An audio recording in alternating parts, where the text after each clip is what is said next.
Assalamualaikum warahmatullahi wabarakatuh. Bismillahirrahmanirrahim.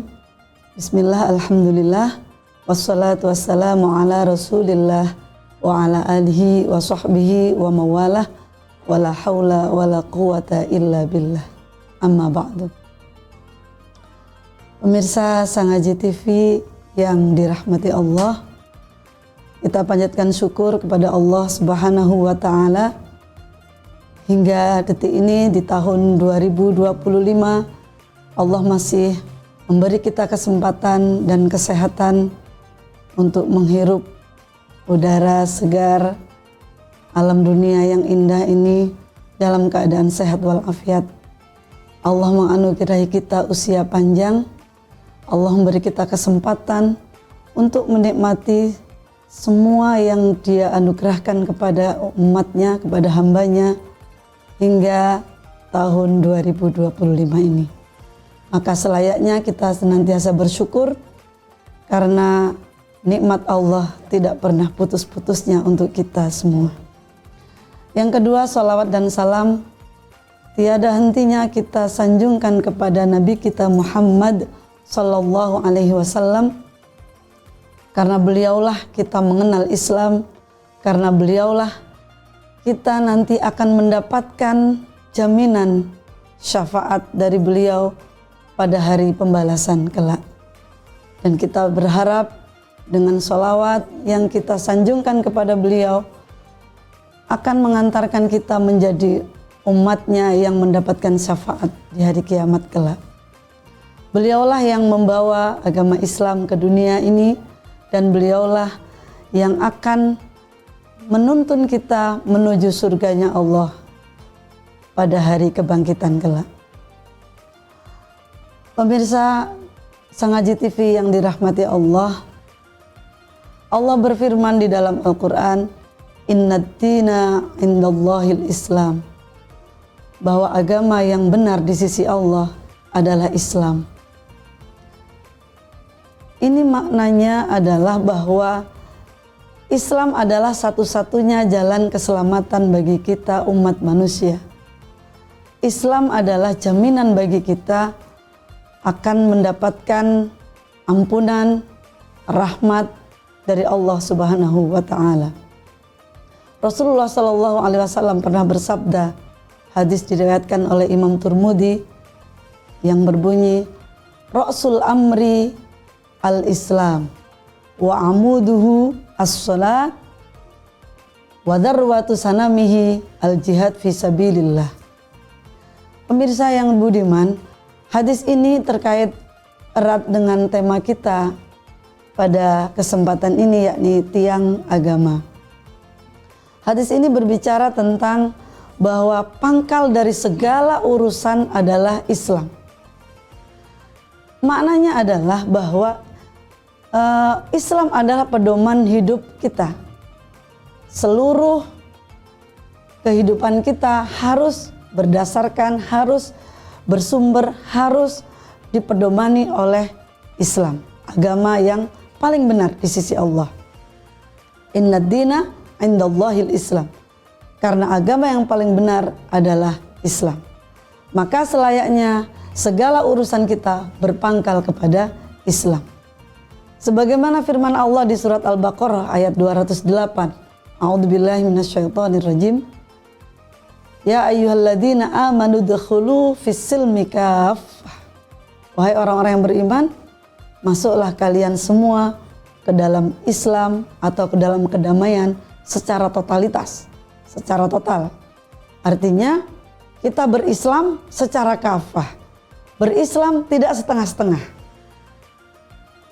Kalau kita merujuk kepada hadis yang kami bacakan baru saja, yakni Rasul amri al-Islamu wa amuduhu as-salat wa darwatu sanamihi al-jihad fi sabilillah.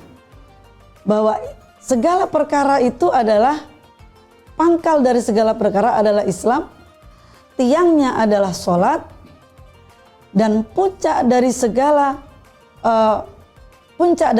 hal tersebut adalah al-jihad fisabilillah. Pemirsa yang dirahmati Allah, yang kedua adalah amud. Amud adalah tiang agama. Yang pertama adalah pokok dari segala urusan adalah Islam, sedangkan tiangnya adalah as-salat. Salat dalam hadis lain disebutkan as-salatu imaduddin. Salat adalah tiangnya agama. Tiang, apa itu definisi tiang? Tiang adalah istilah yang metaforis bagi elemen atau bagi pilar utama di dalam beragama. Ibarat rumah tanpa tiang, pastilah kita tidak bisa menyebutnya sebagai rumah, karena pasti rumah itu tidak akan berdiri kokoh. Demikian juga agama, tiangnya agama adalah sholat. Kalau kita mengaku beragama, pasti otomatis kita akan menjalankan ibadah sholat, karena sholat itu adalah tiang agama. Sholat begitu penting. Sholat adalah identitas seorang muslim. Mungkin kita muslim di KTP, tapi mungkin ada juga saudara-saudara kita yang tidak konsisten di dalam menjalankan ibadah sholat. Padahal sholat itu adalah amal yang pertama kali akan ditanyakan oleh Allah pada hari penghitungan kelak. Kata Rasulullah, awwalu ma yuhasabu bihil abdu yaumal qiyamah fahiya as-sholat. Fa idza sholahat sholaha sairu amalihi, fa idza fasadat fasada sairu amalihi. Amal kita yang pertama kali akan dihisab pada hari kiamat adalah sholat.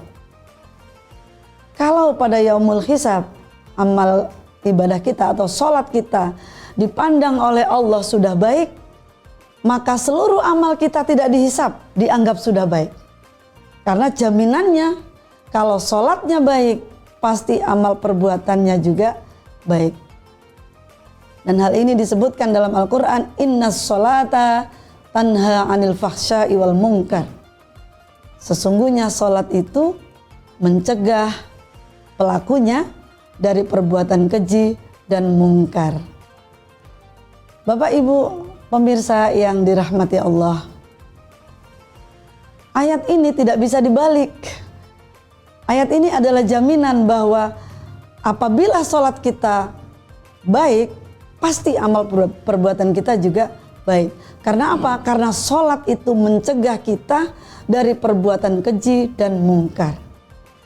Tapi kalau kita lihat, ada orang-orang yang amal perbuatannya baik sekali, tapi mungkin kita juga mengidentifikasi ternyata tidak menjalankan sholat dengan baik. Bagaimana jaminan ayat ini? Apakah ayat ini bisa dibalik? Tentu tidak. Jadi ayat ini adalah jaminan bagi orang yang sholatnya baik, maka pasti amalnya baik. Tidak sebaliknya. Orang yang amalnya baik, belum tentu sholatnya baik. Karena ini tidak bisa dibalik.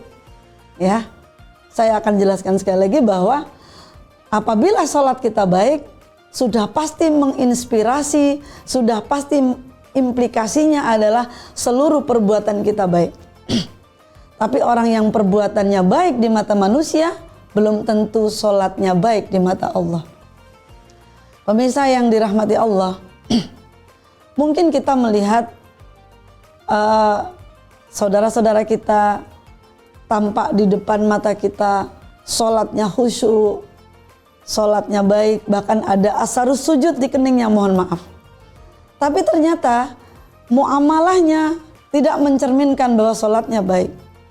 Tidak seperti yang kita nilai. Kita menilai seseorang dari penampilan fisiknya terlihat soleh, tapi kemudian muamalahnya terhadap orang lain ternyata tidak baik.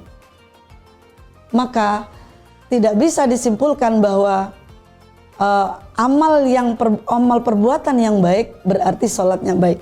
Kalau ada orang yang terlihat amalnya baik, mohon maaf, kalau ada yang terlihat orang sholatnya baik tapi interaksinya dengan sesama manusia tidak baik, itu bisa jadi sholatnya bermasalah. Jadi sebenarnya kalau kita mau mengidentifikasi apakah diri kita ini sholatnya sudah baik, itu bisa dilihat dari amal kita. Karena kita merasa sudah sholatnya baik, tapi kok kita masih suka melakukan perbuatan yang mungkar. Kita masih suka melakukan hal yang keji. Berarti sholat kita belum beres. Karena patokannya adalah inna sholata tanha anil fahsya'i wal munkar. Karena sholat itu mencegah perbuatan keji dan mungkar. Sholatnya baik, tapi masih korupsi. Sholatnya baik, masih mau membuang-buang waktu secara sia-sia. Sholatnya baik, tapi kita masih melanggar hak-hak orang lain. Hutang, tidak mau membayar dengan sengaja, ya. Kemudian menjegal sesama teman, padahal kelihatannya sholatnya baik. Ketahuilah Bapak Ibu bahwa berarti ada yang salah dengan sholatnya. Karena jaminan dari Allah, inna sholata tanha anil fahsya'i wal munkar. Kalau kita masih senang berbuat mungkar, berarti ada yang salah dengan sholat kita. Kalau sholat kita ada yang salah, berarti kita sudah meruntuhkan tiang agama. Karena kata Rasulullah, faida sholahat sholaha sairu amalihi, wa idza fasadat fasada sairu amalihi. Apabila sholat kita baik, maka semuanya baik. Tapi kalau sholat kita tidak baik, maka itu tercermin dari amal perbuatan kita yang tampak baik di hadapan Allah maupun di hadapan manusia. Pemirsa yang dirahmati Allah, lalu bagaimana kita bisa mengidentifikasi bahwa sholat kita itu sudah baik atau tidak? Bapak Ibu, saya selalu memotivasi siapapun termasuk diri saya sendiri, usikum wa nafsi. Saya menasehati orang lain dan juga diri saya sendiri bahwa kita tampillah soleh di mata Allah. Bagaimana soleh di mata Allah? Artinya kita tidak perlu pencitraan soleh. Mungkin penampilan kita menunjukkan bahwa kita soleh di hadapan manusia, tapi di hadapan Allah ternyata kita hina. A'udzubillahi min dzalik. Saya selalu nasihatkan pada diri saya dan juga pada pemirsa Sang Haji TV. Jadilah kita itu soleh di mata Allah. Jadilah kita itu orang yang biasa-biasa saja di mata manusia lainnya. Dan jadilah kita itu hamba yang hina dina di mata kita sendiri. Jangan dibalik. Kita soleh di mata kita sendiri, maka kita tidak akan meningkatkan kualitas kita karena merasa sudah soleh. Kita baik di mata kita sendiri, maka kita akan menganggap semua orang buruk karena merasa diri kita paling baik. Lalu kita menjadi orang yang soleh di mata manusia lainnya, sementara di mata Allah hina dina, itu pasti produk dari pencitraan.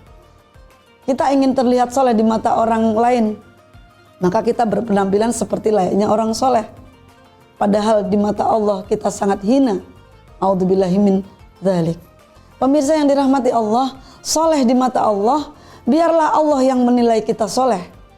Biarlah Allah yang menilai sholat kita khusyuk. Biarlah Allah yang menilai sedekah kita segunung. Biarlah Allah yang menilai bahwa amal perbuatan kita itu murni karena Allah, bukan karena tatapan manusia, bukan karena saya nggak enak sama siapa, bukan karena saya sekarang sedang di hadapan televisi, tapi saya beramal soleh murni lillahi ta'ala. Maka kalau kita sudah mampu menilai bahwa saya ini sangat hina dan saya tidak perlu baik di mata manusia, tidak perlu soleh di mata manusia, saya tidak sibuk mencitrakan diri saya baik di mata manusia lainnya, yang penting di mata Allah saya soleh, insya Allah itu adalah cerminan dari bahwa sholat kita sudah baik di mata Allah. Inna sholata tanha anil fahsya'i wal munkar. Bahwa sholat itu, seril-real sholat adalah mampu mencegah kita dari perbuatan keji dan mungkar. Pemirsa yang dirahmati Allah, pemirsa Sang Haji TV yang mudah-mudahan kita semuanya mendapatkan syafaat Rasulullah di hari kiamat kelak. Yang ketiga adalah darwatu sanamihi al-jihad fi sabilillah. Puncak dari penghambaan kita kepada Allah al-jihad fi sabilillah.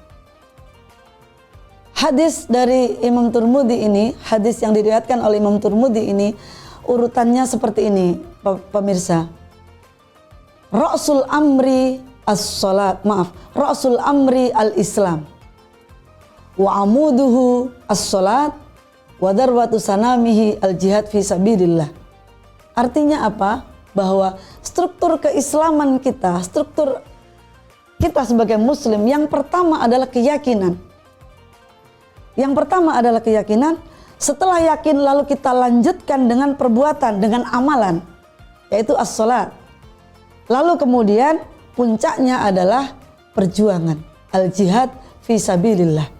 Hadirin yang dirahmati Allah, jihad tidak selalu berkonotasi perang.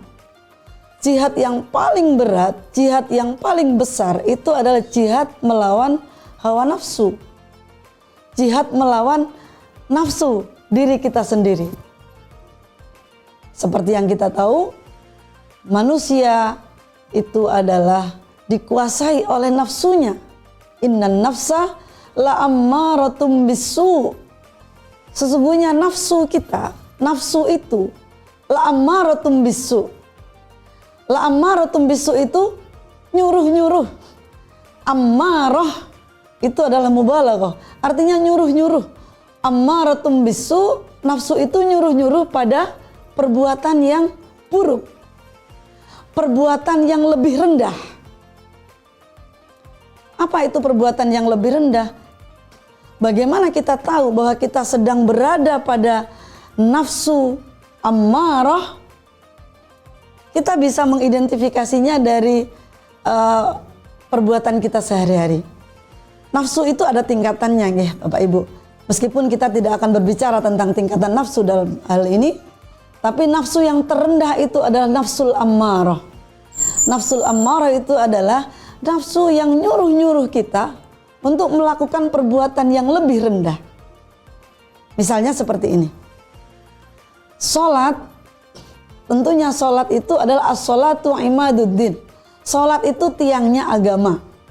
Nah, ketika kita berniat mau sholat, tentunya kita semua sepakat bahwa sholat itu lebih utama daripada nonton TV, pasti ya. Tapi ketika kita mau melaksanakan sholat, ternyata ada tayangan TV yang membuat kita tertarik. Lalu kita memilih, lihat TV dulu sebentar. Nah, itu adalah dorongan nafsu. Nafsul ammarah adalah nafsu yang mengajak kita kepada perbuatan yang lebih rendah kualitasnya. Sholat kualitasnya lebih tinggi. Nonton TV itu adalah kualitasnya lebih rendah dari itu. Apapun acara TV, meskipun acaranya religi misalnya ya, tapi yang lebih tinggi adalah sholat.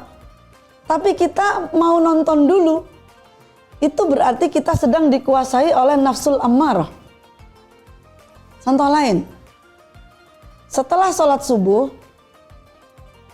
kita punya niat mau membaca Al-Quran, tapi mata kita ngantuk sekali. Lalu kemudian kita memilih tidur sebentar 10 atau 5 menit gitu. Tentunya kualitas dari dua hal ini lebih tinggi kualitas membaca Al-Quran daripada tidur di waktu setelah sholat subuh. Lalu kita mengikuti tidur barang 10 sampai 15 menit misalnya. Maka itu berarti kita sedang dalam posisi nafsul ammar. Kita sedang dikuasai nafsul ammar. Karena derajat membaca Al-Quran jauh lebih tinggi kualitasnya daripada tidur di waktu setelah sholat subuh. Begitu mudah sebenarnya kalau kita mau jujur mengakui sebenarnya kita di posisi mana. Pemirsa yang dirahmati Allah, nafsu yang di atasnya lagi itu adalah nafsul lawwamah. Baik, kita tidak berbicara tentang nafsu, tapi manusia itu adalah mempunyai hati yang berbolak-balik. Mungkin 2 menit ini saya dikuasai nafsul ammarah. Mungkin 5 menit berikutnya saya berada pada posisi lawamah, karena itu derajatnya lebih tinggi. Nafsu lawamah itu nafsu yang mencela diri sendiri. Puncaknya adalah nafsul mutmainnah. Dan manusia tidak ada yang stuck di satu nafsu. Mungkin sekarang saya nafsul ammarah posisinya, lalu kemudian meningkat menjadi nafsul lawamah. Bahkan mungkin yang sudah pada posisi nafsul mutmainnah tidak akan stuck di situ. Karena nafsu hati itu berbolak-balik.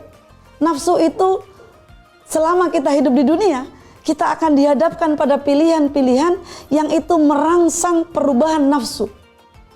Yang itu akan membuat kita berubah menjadi dari posisi mutmainnah, mungkin turun derajat rendah menjadi nafsul ammarah.